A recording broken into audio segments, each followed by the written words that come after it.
जय हिंद साथियों। पॉलिटी की डोज फोर्थ में आपका स्वागत है। तो डोज फोर्थ कैसे लेनी है भाई, वो देख तो कैसे करते हैं स्टार्ट। डोज फोर्थ 3 में क्या है, हमने 25 क्वेश्चन तक डिस्कस कर लिया था, 21 से 25, और फोर्थ में करते हैं 26 से 30 तक डिस्कस। तो फर्स्ट क्या है, मंडल आयोग द्वारा, जो मंडल आयोग है उसके द्वारा अपनी रिपोर्ट किस वर्ष प्रस्तुत की गई। जो मंडल आयोग है उसके द्वारा अपनी रिपोर्ट कौन से साल प्रस्तुत करी गई, वो कौन सा ईयर था भाई, 1980 में। ठीक है, तो कौन से ईयर में, 1980 में। इसको थोड़ा डिटेल में पढ़ते हैं।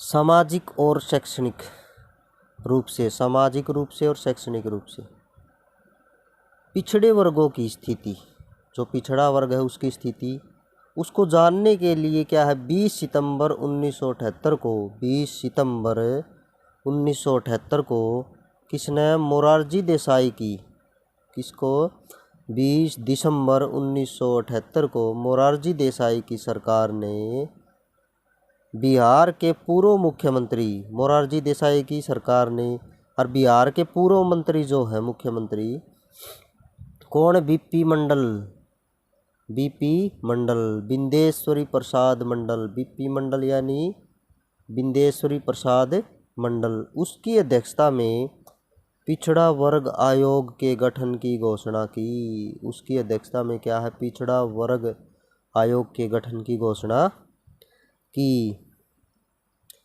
ये जो आयोग है, ठीक है, ये जो आयोग है, इस आयोग ने अपनी रिपोर्ट 12 दिसंबर 1980, तो 20 दिसंबर 1978 का तो वो था भाई, मोरारजी देसाई की सरकार ने बिहार के मुख्यमंत्री बीडी मंडल, उस आयोग की मतलब जो आयोग था उसकी गठन की घोषणा करी थी, और 12 दिसंबर 1980 को प्रस्तुत करते हुए पिछड़े वर्ग के लिए 27% आरक्षण की सिफारिश करी। ठीक से भाई, 12 दिसंबर 1980 को प्रस्तुत करते हुए पिछड़ा वर्गों के लिए 27% आरक्षण की सिफारिश की। तो नेक्स्ट क्वेश्चन है, इसमें क्या है भाई, मौलिक अधिकार, मौलिक अधिकार, मौलिक अधिकार निलंबित किए जा सकते हैं किसके द्वारा, मौलिक अधिकार क्या है, निलंबित किए जा सकते हैं, किसके द्वारा किए जा सकते हैं, वो ना तो राज्यपाल, ना है विधि मंत्री, ना है प्रधानमंत्री, वो किसके द्वारा भाई, राष्ट्रपति द्वारा मौलिक अधिकार निलंबित किए जा सकते हैं, राष्ट्रपति के द्वारा। तो इसी को हम डिटेल में पढ़ते हैं। जो आपातकाल के दौरान मूल अधिकारों का निलंबन दो प्रकार से होता है। जो मूल अधिकार है उनका निलंबन 2 प्रकार से होता है। ठीक है, तो वो 2 प्रकार कौन से हैं। नंबर 1,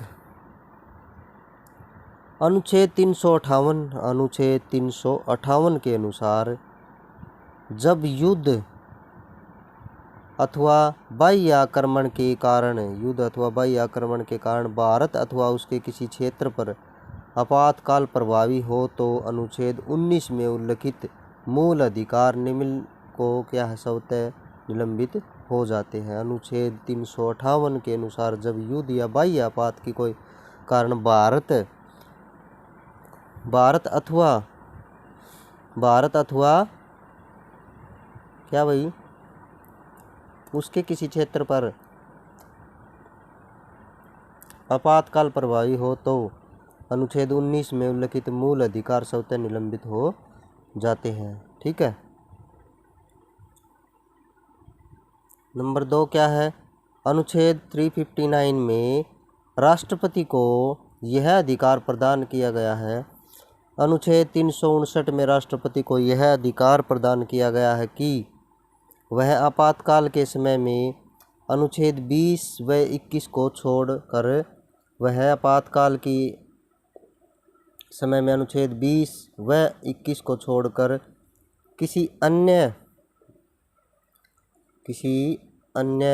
भी मूल अधिकार के प्रवर्तक को निलंबित कर सकता है। अनुच्छेद 359 में राष्ट्रपति को यह अधिकार प्रदान किया गया है कि वह आपातकाल के समय में अनुच्छेद 20-21 को छोड़कर अन्य किसी भी मूल अधिकार के प्रवर्तन को निलंबित कर सकता है।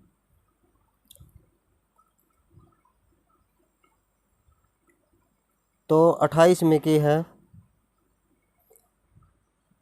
निम्नलिखित में से किसको संविधान द्वारा मौलिक अधिकारों के संरक्षण की शक्ति प्रदान की गई है। निम्नलिखित में से किसको संविधान द्वारा मौलिक अधिकारों के संरक्षण की शक्ति प्रदान की गई है, तो वो किसके द्वारा भाई, भारत के न्यायाधीशों को नहीं, भाई संसद को भी नहीं, राष्ट्रपति को भी। तो क्या है, सर्वोच्च न्यायालय एवं उच्च न्यायालयों को संविधान द्वारा मौलिक अधिकारों के संरक्षण की शक्ति प्रदान की गई है। मौलिक अधिकारों के संरक्षण की शक्ति प्रदान की गई है सर्वोच्च न्यायालय एवं उच्च न्यायालय को। इसी को डिटेल में देखते हैं।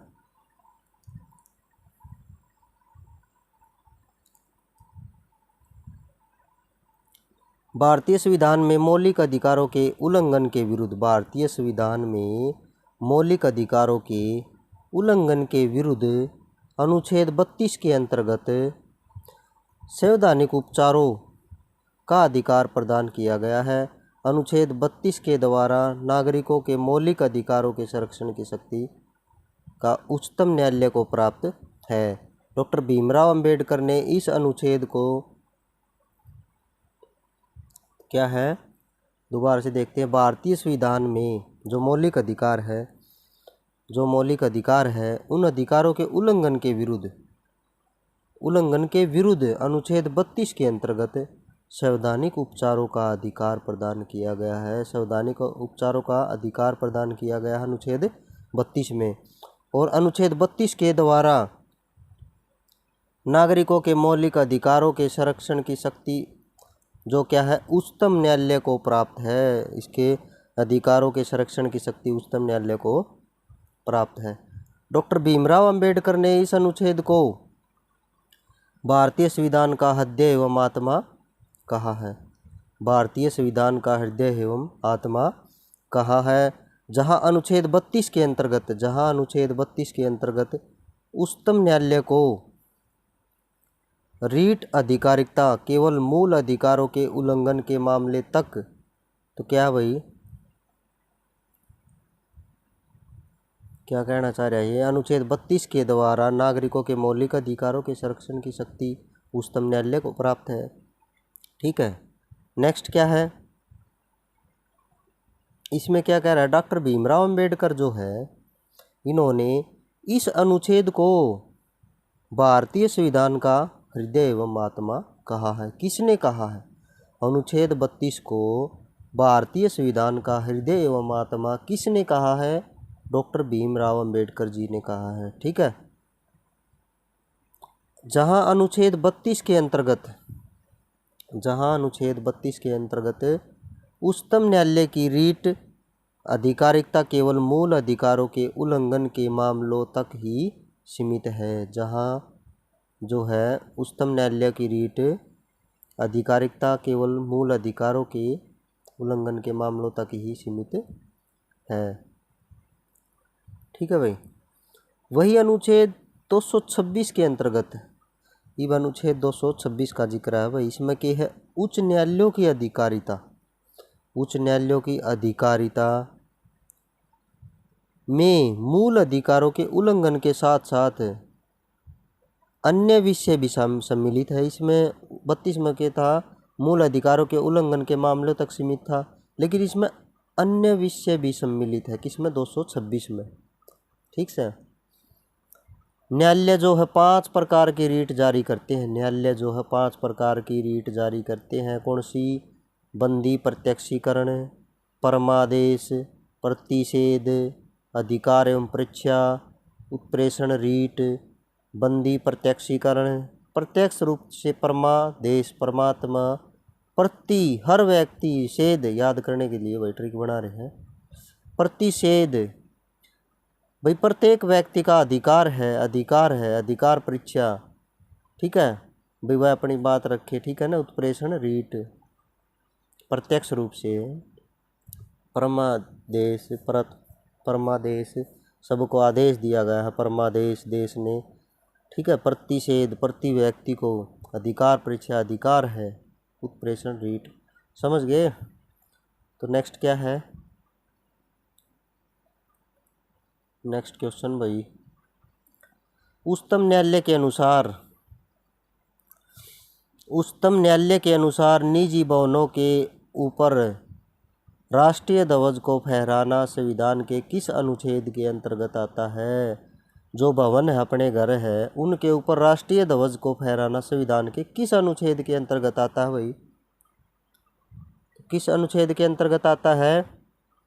अनुच्छेद 19 का 1 का क भाग, ठीक है, अनुच्छेद 1 का क भाग।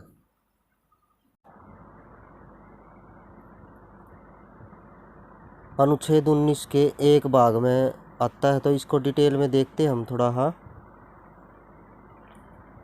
नवीन जिंदल, क्या है भाई, नवीन जिंदल बनाम भारत संघ 2004 मामले में उच्चतम न्यायालय ने निर्णय दिया कि निजी भवनों के ऊपर, जो निजी भवन है, किसने दिया, नवीन जिंदल बनाम भारत संघ 2004 ईस्वी में। तो निजी भवनों के ऊपर राष्ट्रीय ध्वज फहराना संविधान के अनुच्छेद 19 क के में वर्णित अभिव्यक्ति की स्वतंत्रता के अंतर्गत, भाई अनुच्छेद 19 का 1 का क भाग में वर्णित है, और इसके अंतर्गत प्रत्येक नागरिक का मौलिक अधिकार, प्रत्येक नागरिक का क्या है, मौलिक अधिकार है, भाई वह अपने घर पे राष्ट्रीय ध्वज लगा सके है, ठीक है। तो नेक्स्ट क्वेश्चन क्या है भाई, भारतीय संविधान में राज्य के नीति निर्देशक तत्वों की संकल्पना किस देश के संविधान पर आधारित है। तो वो किस देश के संविधान पर आधारित है भाई, आयरलैंड संविधान पर, ठीक है। यानी वो क्या कहना चाह है, भारतीय संविधान में राज्य के जो नीति निर्देशक तत्व है, राज्य के नीति निर्देशक तत्वों की उनकी संकल्पना किस देश के संविधान पर आधारित है। तो वो क्या है, आयरलैंड के संविधान पर। इसी को थोड़ा डिटेल में देख ले भाई। भारतीय संविधान के राज्यों को नीति निर्देशक तत्वों की संकल्पना आयरलैंड किससे भाई, आयरलैंड के संविधान से लिया गया है, ठीक है। ओके दोस्तों, मिलते हैं नेक्स्ट डोज में।